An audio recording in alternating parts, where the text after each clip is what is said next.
그리스도께서 우리를 위하여 저주를 받은 바 되사 율법의 저주에서 우리를 속량하셨으니 기록된 바 나무에 달린 자마다 저주 아래 있는 자라 하였습니다. 이는 그리스도 예수 안에서 아브라함의 복이 이방인에게 미치게 하고 또 우리로 하여금 믿음으로 말미암아 성령의 약속을 받게 하려 함이라. 아멘. 네, 한 가지 더 광고 말씀드립니다. 정길수 선교사님이 스리랑카에서 사역하고 있는데 차가 폐차했답니다. 오래돼서. 그래서 지금 폐차를 하고 이제 차를 구입하고 그냥 반 정도는 준비가 됐는데 나머지가 필요하다고 합니다. 여러분들 기도하시다가 감동되시면 이렇게 헌금을 하셔도 되겠고요. 거기다 분명하게 쓰셔야 합니다. 정길수 선교사님 차량금이라고 쓰셔야 그리로 갈 수 있으니까요. 기도하시다가 그 부분에 감동이 있으시면 헌금하시면 전달해 드리도록 하겠습니다.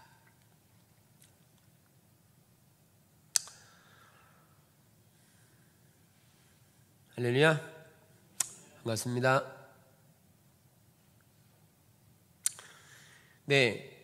우리가 그 십자가의 복음에 의한 삶, 십자가에 의한 삶을 배우고 있는데요. 세 번째 부분입니다. 우리 신앙생활은 처음부터 끝까지 십자가에 의한 삶입니다. 우리가 첫 번째 나눈 것처럼 십자가 복음은 우리가 알고 있는 진리를 나열하는 게 십자가 복음이 아닙니다. 십자가의 복음은 진리를 나열해서 진리를 이론적으로 많이 알고 있는 게 십자가의 복음이 아니라 그 이론적인 것들은 실제를 알기 위한 수단에 불과한 겁니다.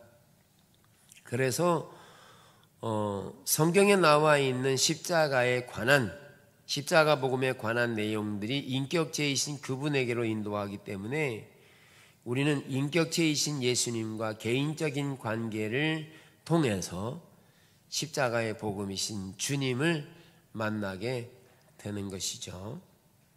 이것이 첫 번째 나누어졌고, 그리고 십자가의 복음을 의지해야 합니다. 오직 십자가의 복음을 의지해야 되고, 그리고 십자가의 복음을 의지하고 가게 되어지면 성령의 능력으로 십자가를 보게 될 것이죠. 그래서 오늘은 십자가 복음의 십자가의 능력에 대해서 나눌 것입니다. 세 가지를 나눌 건데요. 첫째는 주님의 십자가에서 이미 이루신 일, 두 번째는 그 십자가에서 이루신 일은 성령의 조명으로 깨닫고, 세 번째 그 믿음 위에 그 십자가 토대 위에 우리가 믿음으로 서는 것에 대한 세 가지를 말씀을 드릴 것입니다. 아멘. 첫째, 주님이 십자가에서 이미 이루셨습니다. 자, 주님이 십자가에서 이루신 일, 이것은 주님이 역사적으로 실제적으로 십자가에서 죽으신 사실을 의미합니다. 주님이 십자가에서 죽으신 일은 이론이 아니라 소설이 아니라 십자가에서 죽으신 일은 역사적인 사실입니다. 또 역사적인 사실인데 이 역사적인 사실은 예전에 어떤 시점에서 이루어진 것으로 끝나버린 것이 아니라 그 역사적인 사실은 오늘날에도 능력으로 생생하게 역사하시는 살아있는 인격체와의 만남이라는 겁니다. 이 십자가는 예를 들면 이순신 장군이 나라를 구한 사실이 역사적인 사실이지만 그것은 그때 역사적인 이례적인 사건으로 끝난 것이고, 십자가의 사건은 이례적인 사건으로 끝난 게 아니라 오늘날에도 여전히 현존하고 미래로도 여전히 현존하게 될 역사적인 생명이며 살아있는 것이 십자가의 복음이고 십자가라는 사실입니다. 우리는 이 십자가를 기억할 때 우리는 십자가에서 이루신 일이 무엇이냐, 십자가에서 이루어진 일이 어떤 일이냐라는 것을 로마서 6장은 잘 표현해 주고 있습니다. 로마서 6장을 보면 무릇 그리스도 예수와 합하여 침례를 받은 우리는, 우리 교단이 침례를 말하기 때문에 침례라고 하는 겁니다. 오해 없습니다. 다른 교단은 세례라고 하는데, 침례를 받은 우리는 그의 죽으심과 합하여 침례를 받은 줄을 알지 못하느냐. 그러므로 우리가 그의 죽으심과 합하여 침례를 받음으로 그와 함께 장사되었나니. 여기 십자가에서 이루신 일을 두고 예수님이 우리를 위해 십자가에 죽으셨다는 사실을, 그 십자가에 죽으신 예수 그리스도를 여기 침례라는 걸 통해서 내가 예수님과 함께 십자가에 죽었다는 것을 동일시하고 있습니다. 그러니까 예수님이 십자가에 죽으신 일과 내가 십자가에 죽었다는 일을 동일시하고 있는데, 이 동일시하는 게 뭐냐면 침례라는 겁니다. 침례라는 건 우리가 알듯이 우리가 물속에 들어갔다가 다시 나오는 것을 침례의 의식, 침례라고 말합니다. 예. 여러분 대부분 물속에 들어가서 나오셨죠? 죽었다 나오신 거예요? 살아서 나온 거예요? 다 장사 지내고 오신 거죠? 침례는 의식 중에 하나가 뭐냐면 내가 물속에 들어가서 내 죄가 죽었고 나올 때는 예수님으로 산다는 게 침례의 의식입니다. 그런데 예수님이 십자가에 죽으셨을 때 예수님이 우리 인간의 모든 죄를 다 짊어지시고 십자가에 죽었는데, 그런데 이 십자가에서 죽으신 일이 요한복음 6장에, 로마서 6장은 뭐라고 말하냐면 나도 예수님의 십자가처럼 내 죄가 십자가에 죽었다라고 동일시시키는데 그 근거가 침례라는 거예요. 침례. 그러니까 우리가 그의 죽으심과 합하여 침례를 받음으로 그와 함께 장사되었다. 침례를 통해 내가 죽었다 그 말입니다. 더 나아가서 우리로 또한 생명 가운데서 행하게 하려 함이라. 만일 우리가 그의 죽으심과 같은 모양으로 연합한 자가 되었으면 또한 그의 부활과 같은 모양으로 연합한 자도 되리니. 여기 우리가 죽는 것, 예수님과 함께 죽는 것과 그 죽으심을 통해서 예수님의 부활과 같은 모양으로 연합하게 된다라고 말합니다. 그럼 이 두 가지를 볼 수 있죠. 예수님과 함께 죽었다, 나도 죽었다, 예수님 부활했다, 나도 부활했다라는 근거를 침례에 두고 있다는 말이에요. 그러면 우리가 십자가에서 이루신 그 일은 예수님 일만이 아니라 예수님이 십자가에 죽으신 일은 곧 나의 일과 똑같다는 말이죠. 내 일이 아버지 일이고 아버지 일이 내 일이다. 십자가에서 이루어진 일. 근데 이게 믿음으로 되어진 거죠. 십자가에서 이루어진 일이. 우리가 알거니와 우리 옛사람이 예수와 함께 십자가에 못 박힌 것은 죄의 몸이 죽어 다시는 죄에게 종노릇하지 아니하려 함이니 이는 죽은 자가 죄에서 벗어나 의롭다 하심을 얻었느니라.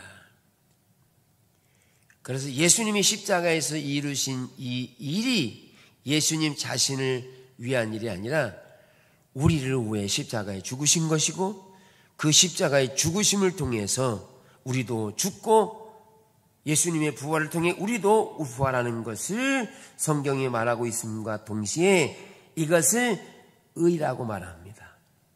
의, 즉 우리의 노력과 열심이 아니라 십자가를 통한 하나님의 의를 말하고 있습니다.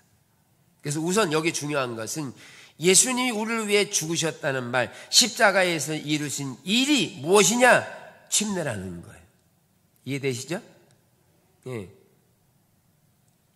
이것을 로마서 6장 6절이 죽었다고 증거하고 에베소서 4장 22절에도 우리는 욕심을 따라 썩어져가는 구습을 버리라.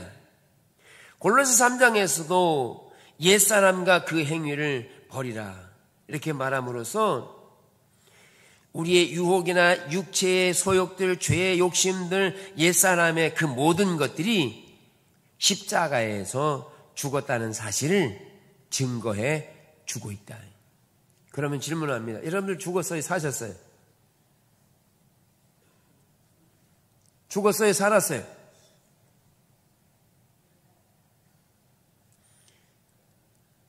죄에 대해서 죽고 예수님에 대해서 살아야 합니다.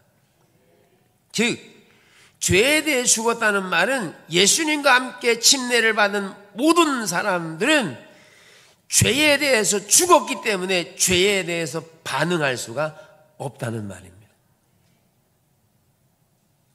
여러분들 누가 미워해도 미워할 수가 없어요. 세상 것에 대해서 욕심낼 수가 없어요. 자격이 없어요.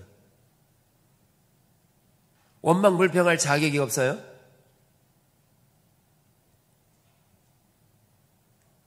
여러분 뜻대로 안 된다고 미워할 필요 없어요. 왜? 그것은 이미 십자가에서 죽었기 때문에. 죽었기 때문에. 아멘? 근데 여러분들이 궁금한 건 이제 세 번째 나옵니다. 궁금한 게 뭐냐면 죽었다고 하는데 왜 안 죽은 것처럼 사느냐, 그게 세 번째 나옵니다.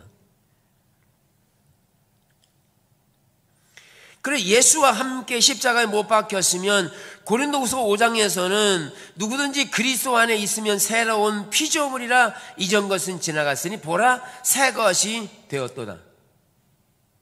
새 것이 되었도다. 옛 것은 지나갔어요. 없어요. 이제 새 것이 되었어요.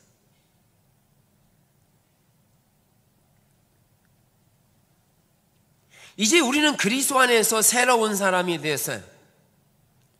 그렇기 때문에 옛 것을 따라 사는 삶은 가능하지 않게 되어 있습니다. 왜? 십자가에서 죽었기 때문에. 그래서 이 십자가에서 이루신 이 일이 우리의 열심과 우리의 노력으로 이루어진 게 아니고 십자가의 공로로 이루어진, 예수님으로 인해 이루어진 일이기 때문에 예수님의 의로움이고 예수님의 공로고 십자가의 공로이기 때문에 우리의 것이 아니에요. 그렇기 때문에 이것은 우리의 노력과 열심으로 알 수 있는 게 아니에요. 두 번째, 성령의 조명으로만 알 수 있습니다. 이 십자가에서 이루신 일을 이론적으로는 우리가 눈으로 보면 알아요. 아, 예수님이 나를 위해 십자가에 죽으셨구나. 그 일은 눈으로 보면 알아요. 글자로 알 수 있어요. 그런데 그 인격체이신 예수님을 실제로 알려면 이론으로 알 수 없어요. 그분을 개인적으로 만나야 되고 성령께서 눈을 여셔서 깨닫게 해주셔야 그때서야 알 수 있어요.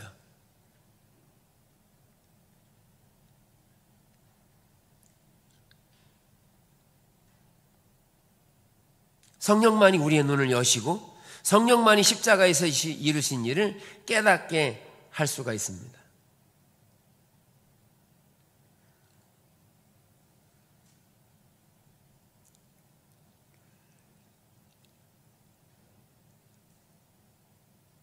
힐리스 선교사님이 중국 선교를 했는데 이 중국 선교를 할 때 어떤 중국 군인이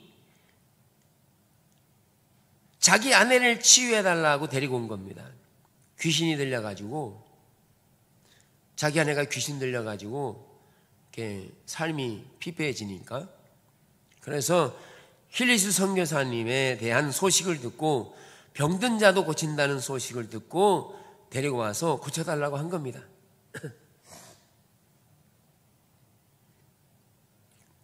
그래서 선교사님이 안 받을 수가 없잖아요. 그래서 그 아내를 데려다 놓고 기도하기 시작한 겁니다.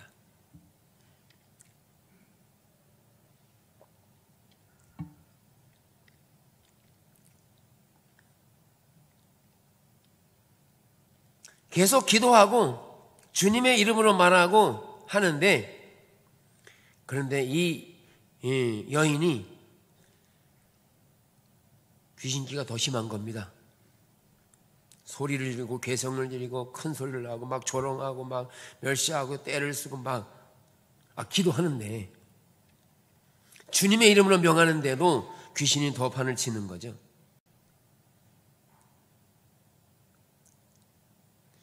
그러나 어느 날 이 선교사 부부가 성경을 읽다가 예수님의 십자가를 통해 그리스도인들에게 이루어진 하나님의 권세를 성령의 조명으로 깨달았습니다. 십자가에서 이루신 일에 대한 그 일과 십자가의 권세를 깨닫게 돼서, 이 깨달은 것은 성령의 조명으로 깨달았어요. 그리고 그 여인에게 예수님의 이름으로 명했습니다. 그랬더니 귀신이 즉각적으로 떠나갔습니다. 처음에는 예수님의 이름으로 아무리 말해도 떠나지 않고 오히려 공격하고 했는데, 내 성령의 조명으로 예수가 그리스도인 것을 깨닫고 십자가의 능력을 깨닫고 권세로 말했더니 그 귀신이 떠나간 거죠.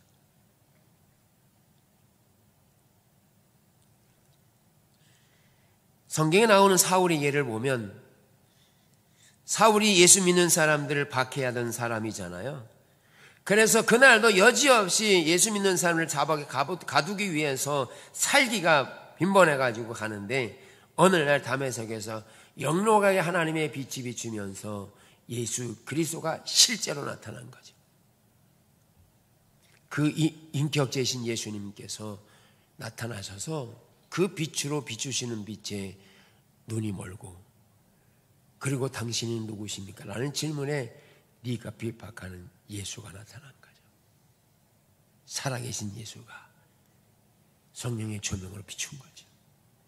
그러니까 사울이 꼿꼿해져가지고 자기가 무슨 짓을 하고 있는지를 깨닫고 철저하게 돌이켜서 예수 믿는 사람을 핍박하던 자리에서 예수 믿는 사람으로 핍박을 당하는 자로 바뀌어집니다. 이게 누가 아신 거죠? 성령께서 선명하게 비추셔서 성령의 조명으로 깨달아져서 돌이키게 된 거죠. 성령의 조명으로만 가능합니다. 여러분도 그렇게 되기를 원하시죠? 그렇게 되기 원하시죠? 별 반응 현찮은 거 보니까 그냥 그대로 살고 싶은가 보다. 발등에 불이 떨어져야 이제 불이 나는 거죠. 여러분 오늘 오셔서 뭐라고 기도하셨어요?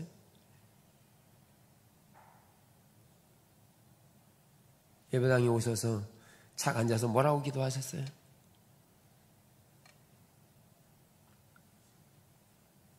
이렇게 기도했을지 모릅니다. 하나님 은혜를 부어주시고 하나님 알게 해주시고. 그러니까 하나님 은혜가 막 부어지던가요? 막 부어지던가요? 그럼 거짓말로 기도했나요? 그럼 뭐가 문제? 왜 기도했는데 하나님의 임재가 안 부어지고 하나님의 사랑이 안 느껴지고 뭐가 문제인가요? 기도가 틀렸나요? 하나님이 틀렸나요? 이게 전형적으로 이런 겁니다. 거짓 신앙 체계입니다. 이사야 시대 그만큼의 많은 제사와 헌물이 드려졌는데도 하나님 기도 안 들으셨다니까요. 하나님 임재 안 하셨다니까요. 문제는 뭐냐 하면 성령의 조명이 왜 안 깨달아지느냐 하면 우리가 삶을 살아갈 때 자기 방식대로 살아가면서 예배 때만 와가지고 하나님의 은혜를 구하고 하나님의 임재를 이렇게 기도한다고 될 게 아닌 거예요. 그러니까 임재가 없는 거예요. 삶에서도 임재가 없지만 여기 예배당에 와서 아무리 애걸복걸해도 하나님의 임재 안 부어지는 게 이상하지 않은 거죠. 왜? 하나님이 그를 안 사랑해서가 아니에요. 삶의 방식 자체가 세상을 추구하는 삶의 방식이라서 그렇습니다.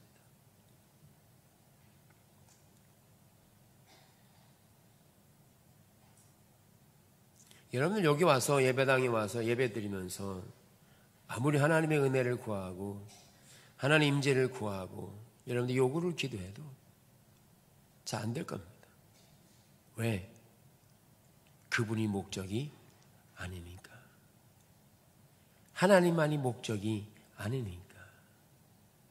즉 하나님만 사랑하는 게 아니라 하나님도 사랑하고 다른 것도 사랑하는 거죠. 그러니까 온전한 사랑이 아닌 거죠. 예를 들었잖아요. 어떤 남편이 아내한테 한 달 중에서 30일 중에서 29일 사랑하고 하루는 내가 안 사랑할게. 그러면 그게 사랑이냐고요. 안 사랑하는 거죠. 왜 우리가 하나님 앞에 기도가 응답되고 하나님 임재가 막히느냐? 우리가 온전히 하나님을 찾는 게 아니라 부분적으로 하나님을 찾고 부분적으로 요구하고 부분적으로 은혜를 구해서 온전하지 않은 거죠.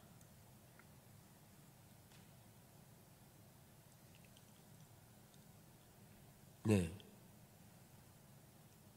그래서 오늘 우리가 하나님 앞에 기도할 때 기도의 문제가 아니라 물론 자세도 문제가 있지만 기도의 문제라기보다 우리가 기도하는 내용의 삶의 영역들을 우리가 살아내지 않으면 우리의 기도가 막힌다는 거죠. 막힌다는 거죠.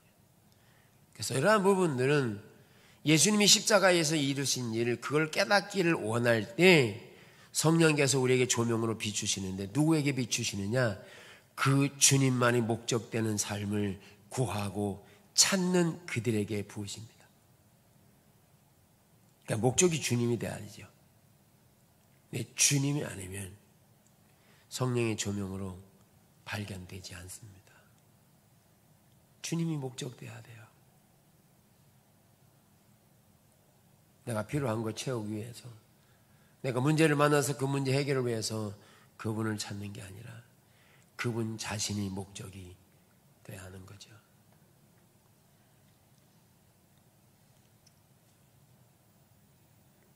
성령의 조명으로 깨달아지는 겁니다. 그래서 안 깨달아질 때 내가 주님이 아니라 다른 것이 목적이 될 때 성령의 조명이 안 깨달아집니다. 그래서 이렇게 합니다. 엘리가 사무엘에게 말했던 것처럼 하나님께서 말씀하시거들랑 종이 듣겠사오니 말씀하옵소서. 그러니까 하나님께서 어떤 말씀을 하시든지 즉 저는 주님의 의도와 목적을 따라 살겠습니다. 그걸 살고 안 살고의 결정을 하는 게 아니라 주님의 말씀이면 내가 그대로 살기를 결정해야 합니다. 그분이 주권자이니까, 그분이 전능하신 하나님이니까 하나님을 경외하고 하나님을 두려워해야죠.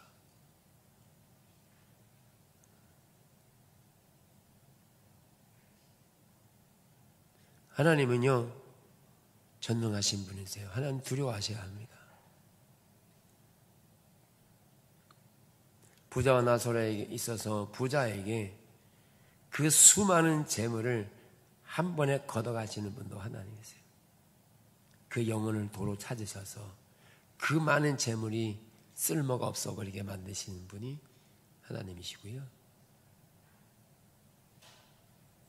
그리고 시내산에서 모세를 40일 동안 데리고 있었는데 이스라엘 백성들이 자기들을 인도할 신이 없다고 다시 우상을 만들어서 우상을 섬길 때 하나님께서 그 백성들을 다 쓸어버리겠다고 하신 분도 하나님이세요. 하나님은 하나님이 선택한 그 백성들까지 죽이시기로 작정할 만큼 전능하신 하나님이세요. 우리가 하나님 몰라서 그렇지 하나님 정말 경외해야 합니다.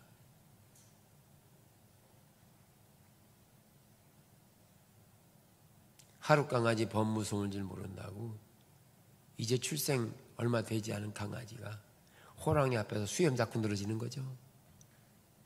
몰라서 그렇지 한입거리입니다. 한입거리.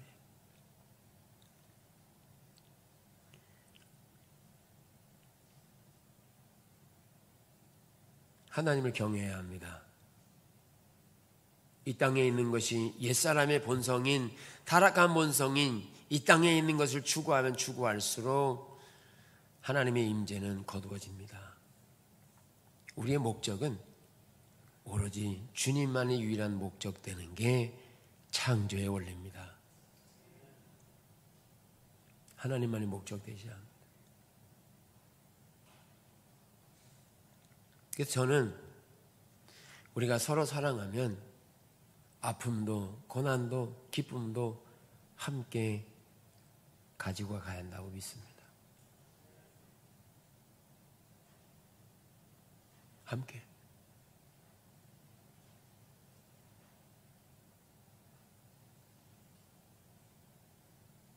주님이 오시면 좀 부담스러운가요? 마르다처럼 주님 오시니까 부담스러워서 음식을 막 준비해야 되고 그러니까 부담스러워.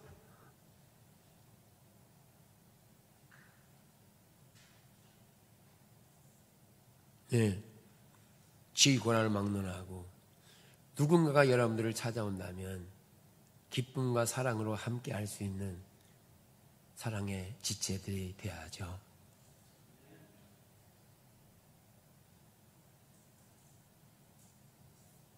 여러분, 남편이 집에 들어가는데 아내가 부담스러워 좀 기다려봐.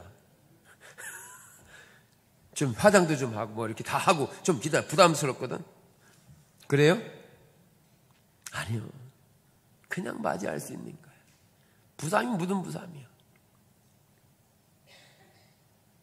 모든 허물을 다 덮고 안을 수 있고 대화할 수 있는 주님이 우리 일을 알되 온전하게 다 하세요. 주님 앞에 숨길 게 하나도 없어요.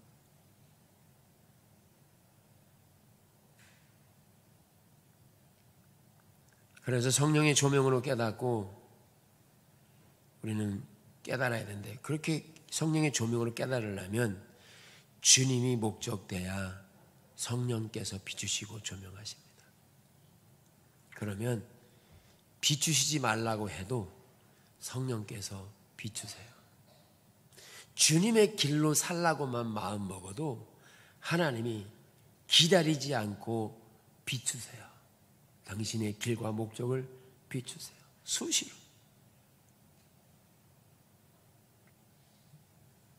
얼마나 신나는지 모릅니다.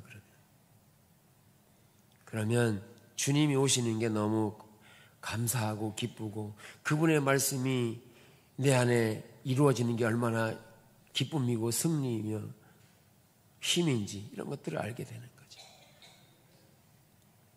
이런 성령의 조명을 통해 깨닫고 알게 되고 그러한 성령의 조명으로 깨달아진 십자가 위에 내가 믿음으로 서는 겁니다. 내 자신이 아니라 내 노력이 아니라 십자가에서 이루신 그 일이 성령의 조명으로 깨달아지면 그 성령의 조명으로 깨달아진 십자가 위에 내가 서서 믿음의 삶을 살아가는 거죠. 타락한 본성은 이런 것을 절대 할 수가 없습니다. 그래서 하나님의 처방으로서 타락한 인간에게 자기의 노력과 열심으로 가능하지 않은 것들을 십자가를 통해 이루어 놓으셨기 때문에 그 위에 서서 꼭 뭐와 같이 어린아이 같이 받아들여야 합니다. 어린아이 같이. 진실로 너희에게 이르노니 너희가 돌이켜 어린아이들과 같이 되지 아니하면 결단코 천국에 들어가지 받아들이자. 어린아이 같이. 근데 우리는 어른이 돼가지고 판단할 거 다 판단하고 짜집기 할 거 다 짜고 뭐 앞뒤 다 되고 미래 것까지 다 잰 다음에 순종할지 말지를 결정해. 네? 그럼 무슨 주님이 필요해요?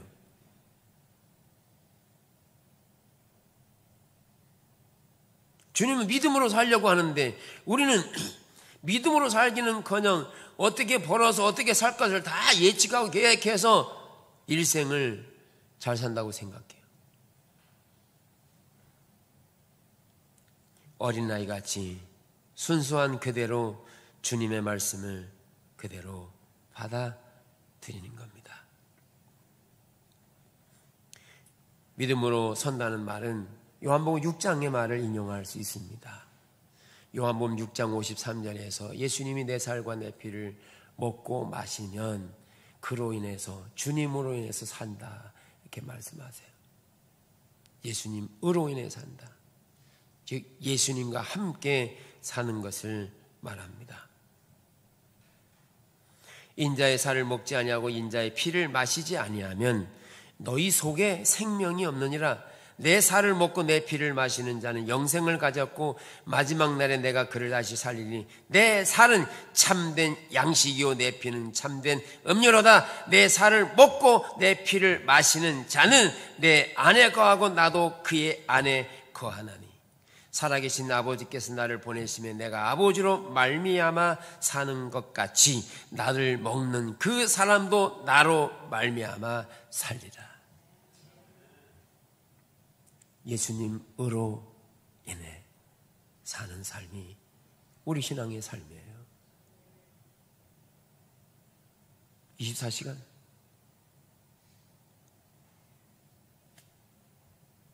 그냥 몇 번이 아니라 하루에 24시간에 1시간만이 아니라 매 순간 우리는 십자가를 의지해 살아야 하는데 예수님의 살과 피를 먹고 마시는 성찬이잖아요. 자기 길을 내려놓고 자기 노력과 열심을 내려놓고 죄를 지었을 때조차도 자기를 내려놓아야 합니다. 여러분, 우리가 죄를 지면 곧바로 자기 길을 의지합니다. 그래서 제가 기도했는데 또 넘어졌네 이렇게 해요. 기도해서 넘어진 게 아니라 육신이라서 넘어지는 겁니다. 우리는 어떠한 육신 가지고 하나님의 의를 이룰 수 없습니다. 또 죄짓게 돼 있어요. 그때 죄를 졌을 때 우리는 분명하게 깨달아야 합니다. 이 육신 가지고 하나님 앞에 설 수 없고 죄를 이길 수 없음을 인식하고, 내가 나를 의지해서 졌구나. 그런데 예수님의 십자가를 의지하면 산다고 했으니까 그때 넘어진 자신을 보면서 절망에 이르는 게 아니라 주님의 십자가를 의지하고 서야죠. 주님은 나를 세우십니다. 십자가는 나를 세우십니다. 내가 그 믿음으로 주님의 십자가를 믿음으로 그 위에 서오니 주님 나에게 은혜와 긍휼을 부으시고 십자가의 능력을 부어주시고 내가 주님을 의지합니다라고 당당하게 주님 앞으로 가서 거기에 십자가의 능력을 경험하고 세상을 이기는 능력, 승리를 경험하는 것을 실제로 살아야 되는 거죠.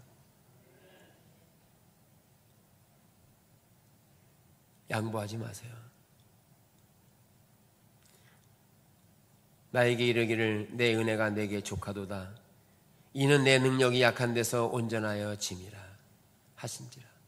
그러므로 도리어 크게 기뻐함은 나의 여러 약한 것들에 대하여 자랑하니 이는 그리스도의 능력이 내게 머물게 하려 함이라. 육신이 약해지면 약해질수록, 육신을 버리면 버릴수록 십자가의 능력이 우리를 충만케 하십니다. 넘어졌을 때 머리 쥐어뜯지 마세요. 탈모니까 뜯지 마시고 내가 무엇을 의지해서 넘어졌는지, 자기 의지해서 넘어진 겁니다. 의식 의지해서 넘어진 거니까 십자가를 의지하는 방향으로 전환하십시오. 십자가는 넘어질 수가 없고요, 실패할 수가 없습니다. 예수님이 생명이기 때문에. 그래서 예수님 안에서 살아가는 삶을 배우고 터득하면서 그 능력 안에 머무는 삶이 우리는 회복과 부흥으로 가는 중요한 길이어서 우리가 먼저 그렇게 살아갈 때 우리의 자녀들을 버리지 않고요, 우리의 자녀를 올바로 세울 수 있다는 것입니다. 아멘.